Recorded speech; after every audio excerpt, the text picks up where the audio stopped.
Would you mind walking us through some of your collaborations that you've done over the years? Yeah, let's do it. I mean, this is probably the one that most people know us for, right? This is the one that sort of, I say, put sneaker culture on the map for the commoner. You know, there was a sneaker culture before this, but I think after this dropped and, you know, what transpired off of this, everyone knew what sneaker culture was at this point, you know? So this is, to me, one of the most, you know, well-known creations that I've ever done.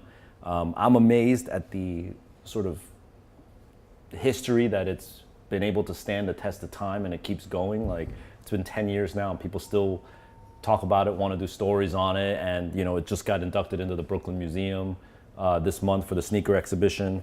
And yeah, I mean, even if you had 7K, you couldn't get a pair of these, you know? Like, it's really hard to find, and the people who have it don't want to let go of it, you know? So that's pretty dope. And then being part of the What the Dunk, which was like Nike SB's best dunks ever on one shoe, and then putting the pigeon on it is pretty awesome too. And then, you know, one thing that I think is really unique about the pigeon is the different silhouettes that we were able to apply that iconography to. If you think about all the other collaborators and different designers that people work with, not a lot of them were able to do collaborations with different companies. And if they were, they did different things on different shoes. I think secretly what I wanted to do was almost like a graffiti mentality, which was to get like my tag up on all city. You know, so to be able to do like the pigeon suede, and then do like the New Balance, and then do the Wallaby, you know, and then do the Converse, and then do the Timberland boot over there. Like, I think being able to apply the same iconography to all of that and then spread it out is, you know, pretty amazing. I think some of the things that like most people don't know that we did pre-pigeon dunk was like some of this stuff, like the Nordic pack we did, the navigation pack, you know, we did all of these. Yeah, I was looking at the case when we came in. I Yeah. had no idea. Yeah, we did all of this stuff. This is part of the navigation pack, the Shox NZ. Was that Nordic Pack Dunk, no, Air Force One High part of yours also? Yeah, yep. Good And then shoe. we also did, this was the actual, this shoe, and there's a rift. I got that in my closet. Oh yeah? So we designed both of these, and these were the first two shoes that made extensive use of lasering, you know? If you remember, they did like Mark Smith did an Air Force One and a Dunk, you know, they did those. But those were at 255 only at the time, at Nike 255, so they weren't widely available.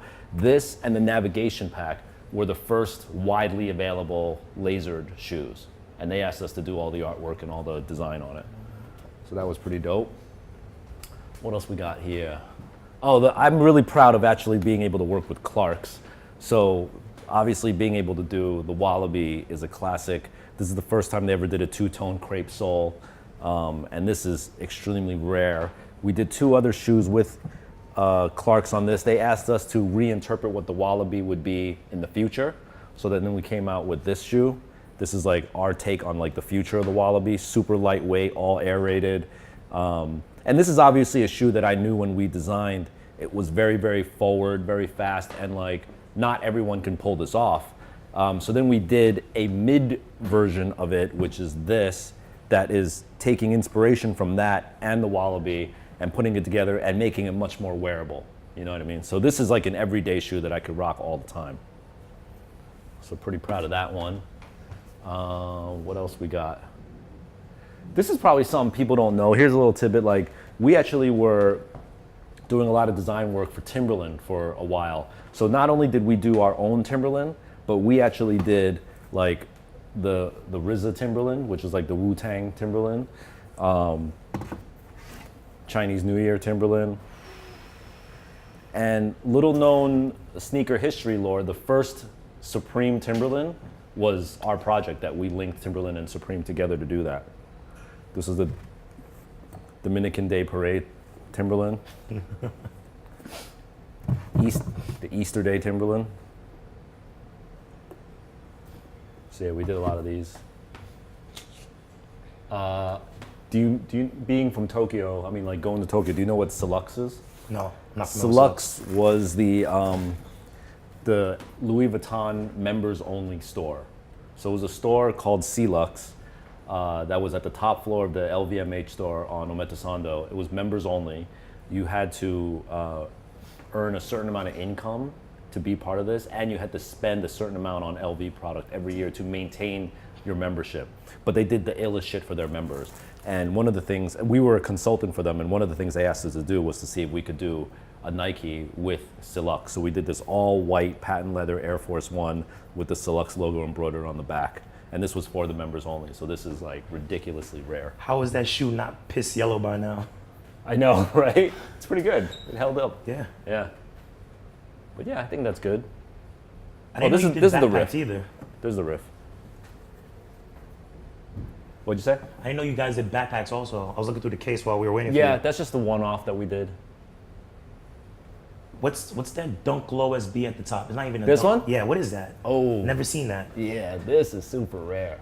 So we work, do you know what the NRF is? No. Okay, so I formed this league where, okay, so the backstory is me and some boys, and Domaney was part of this too, we always want to play basketball, and as you know, getting an indoor court in New York City is like one of the hardest things in the world.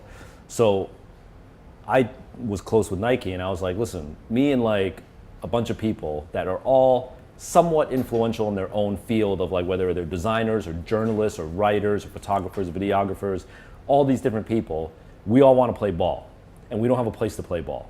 And here you are, Nike, trying to push basketball shoes on people and complaining that people don't actually play sports in your shoes anymore. Here's like 100 people that want to play sports in your shoes. Can we make something happen here?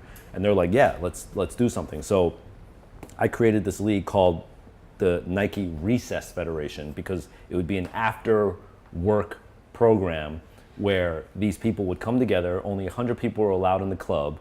And it was kind of like this Fight Club thing that I wanted to create where like we would meet secretly at like a secret gym. And we had 10 teams, 10 people each on each team. Each team was named after a historic shoe. So it was like Team Foamposite, Team Huarache, Team Air Force One. And so it got to be really, really dope actually. We actually got to the point where shit was so real that like I proposed, we had a playoff, we had a regular season, a playoffs, and a finals.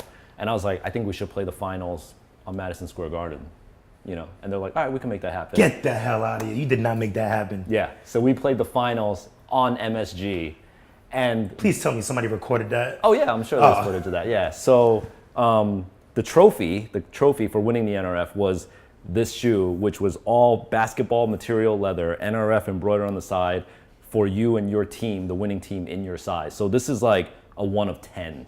So we're going to assume right now that you won, right? We won one season, yeah. I was Team Terminator. Team Terminator. And we won it on MSG floor. It was ill. It was so ill, man. That was one of the illest moments of my life because I was in Tokyo for the playoffs for work. Mm-hmm. So my team had to get to the playoffs, on their own. I hopped on a flight back to New York, landed on the same day, literally went from JFK straight to Madison Square Garden. Like, it was How such did a you surreal, win on jet lag, dog? Dude, it was such a surreal moment because it was like just one of those like off JFK, run through the terminal, hop on a cab, get to MSG, go through the players' tunnel, like take my clothes off and like got the shorts and the jersey on, run onto the court, like, and then win it. I know you felt like a superhero that day. I mean, I wasn't one of the, I was the coach of the team, right? But it was just ill. It was an ill feeling. So we got to win this, and that went on for like 5 years. And then, like in true Nike spirit, they decided, you know what, we're gonna take this in-house and do this ourselves. Thanks a lot, Jeff. Right? So then, which is normal, whatever. Nike always does that. Mm-hmm. So then they take it in-house, do it themselves, and then in like a year, people didn't like it, and it was over. Yeah, but it was pretty classic, man. That's the NRF. So we did 3 classic New Balances as well. Again, as I was saying before, it's very rare to find sort of a design entity that's able to incorporate their iconography over all different styles. So the first one we came out with was the New Balance Pigeon. We flipped the bird to be like a flying pigeon just to differentiate it. Yeah, just really, really a classic shoe. And then we came back with this the following year with what I call the albino pigeon. So this was the follow-up to that, which you see a lot of pigeons that are all white or mostly white. So we wanted to do an all white version as well. So this is also extremely beautiful. This, to me personally, I like actually better than the gray for wearability. And then we came back in year 3 with what I dubbed the black pigeon. And this came about inspired by London. So the idea behind this is that London is such a rainy city, all the pigeons look like black, nasty birds. So we did this black waterproof Scholler fabric. It's waterproof? Pigeon. Yeah, this part is waterproof. Yeah, it's Scholler, which is like a sort of like a Gore-Tex material. Okay. And this was made in England. So, harking back to the London story, these were made in England. And this is the black pigeon. This is all white 3M, reflective. And then the inside of this is a little bit more nubucky, like sort of heathered for warmth. So it's like it adds a little bit more warmth than that one, which is mesh on the inside.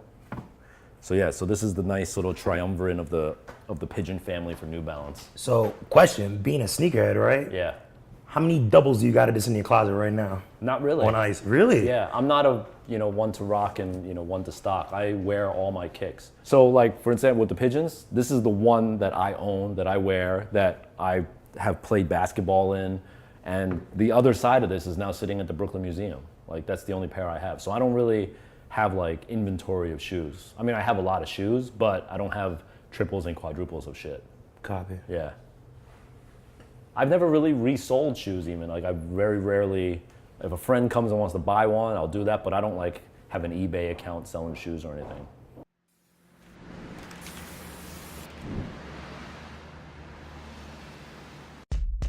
Sixth grade is when Jordan 3 came out.